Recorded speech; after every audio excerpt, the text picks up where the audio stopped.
Quebec स्थायी प्रवासियों की संख्या को घटाकर 25,000 तक करने पर विचार कर रहा है, जो वर्तमान में स्वीकार की जा रही संख्या से आधे से भी कम है। इमिग्रेशन मंत्री जीन फ्रांसवा रोबेल ने एक प्रारंभिक दस्तावेज प्रस्तुत किया, जिसमें अगले वर्ष से शुरू होने वाले प्रवासन के लिए 3 संभावित 3 वर्षीय योजनाएं शामिल हैं। उन्होंने कहा, हम दरवाजा बंद नहीं कर रहे हैं, यह सच नहीं है। हम अपने लक्ष्यों को, अपने परिदृश्यों को कम कर रहे हैं। क्यूबेक सालाना 25,000 से 45,000 स्थायी प्रवासी स्वीकार करना चाहता है, जो सार्वजनिक परामर्श के परिणामों पर निर्भर करेगा। इसमें पारिवारिक पुनर्मिलन कार्यक्रम, शरणार्थी और आर्थिक प्रवासी सभी शामिल होंगे। प्रांत उन नवागंतुकों को प्राथमिकता देना चाहता है जो एक निश्चित स्तर की फ्रेंच भाषा जानते हों।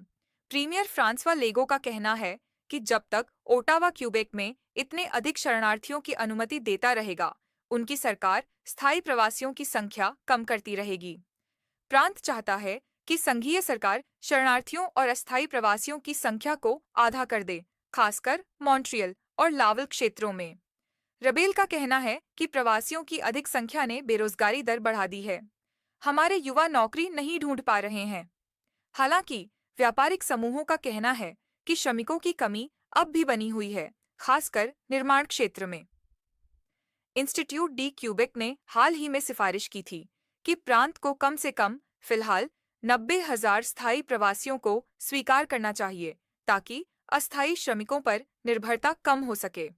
अगर कंपनियां विदेश से अस्थायी श्रमिक ला रही हैं, तो वे हर व्यक्ति पर 12,000 से 15,000 डॉलर तक खर्च कर रही हैं, और वे ऐसा इसलिए कर रही हैं क्योंकि स्थानीय बाजार में कोई इच्छुक व्यक्ति नहीं है। विपक्षी दल भी संतुष्ट नहीं है।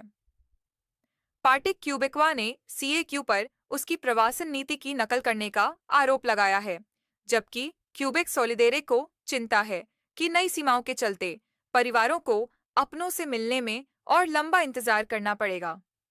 विपक्ष का कहना है कि मंत्री रोबेल एक ऐसा प्लान पेश कर रहे हैं जो कभी लागू ही नहीं होगा। यह सिर्फ एक चुनावी घोषणा है।